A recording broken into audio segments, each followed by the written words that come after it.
अपने यहाँ जो आरक्षण दिया गया है वो अपने देश में सामाजिक विषमता का इतिहास रहा है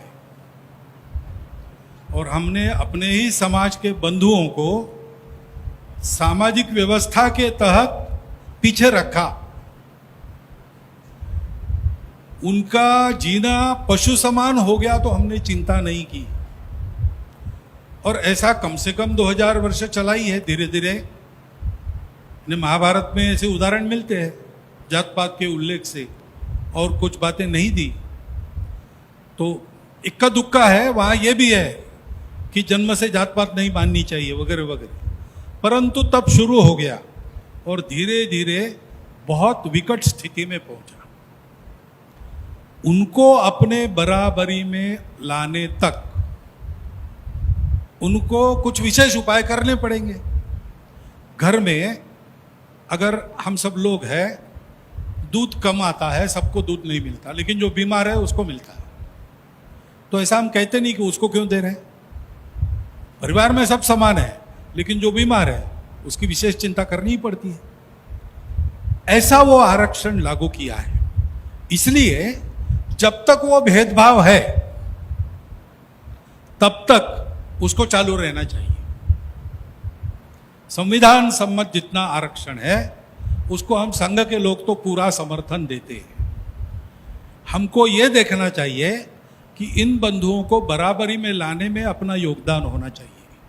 आज दिखता नहीं है लेकिन वो भेदभाव अभी भी है। सम्मान की बात है, केवल आर्थिक बराबरी की बात नहीं, केवल राजनीतिक बराबरी की बात नहीं, सामाजिक बराबरी सम्मान की बात है।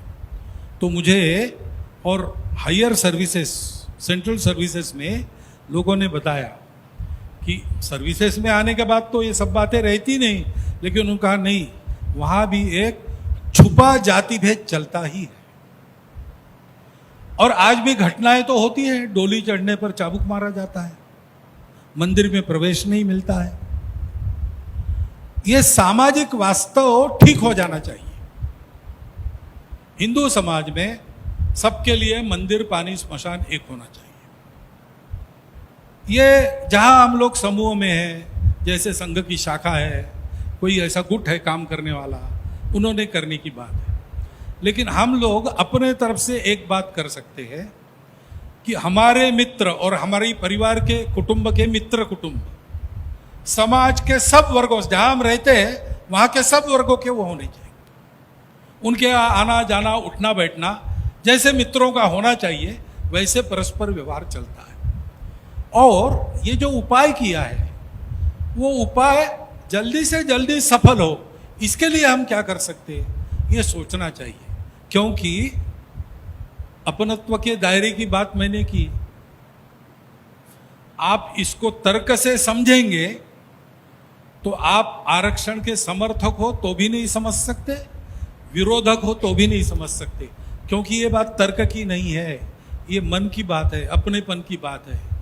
इस समस्या का इलाज केवल परस्पर संवेदना, सद्भाव यही है। उस सद्भाव को लेकर हम आचरण करें तो आज मैं ये भी देखता हूं कि जिनको आरक्षण मिलता है उनमें धीरे धीरे ये आवाज उठ रही है कि आरक्षण लेके हम समर्थ हो गए, अब हमको नहीं चाहिए, दूसरे किसी को दो जिसको आवश्यकता है। हम आज तक लेने वाले थे, अब हमको देने वाला बनना है। ऐसे अपने समाज के वर्गों के प्रमुख लोगों की भाषा अब ये हो रही है। इसलिए एक सद्भाव बनाकर हम इन बातों को देखें, नफा नुकसान का विचार न करें। अपने लोगों के लिए जिन्होंने 2000 साल कष्ट झेला, हम 200 साल कष्ट झेल ले तो क्या फर्क पड़ता है, ऐसा विचार हमको करना चाहिए। ऐसा मेरा निरीक्षण है।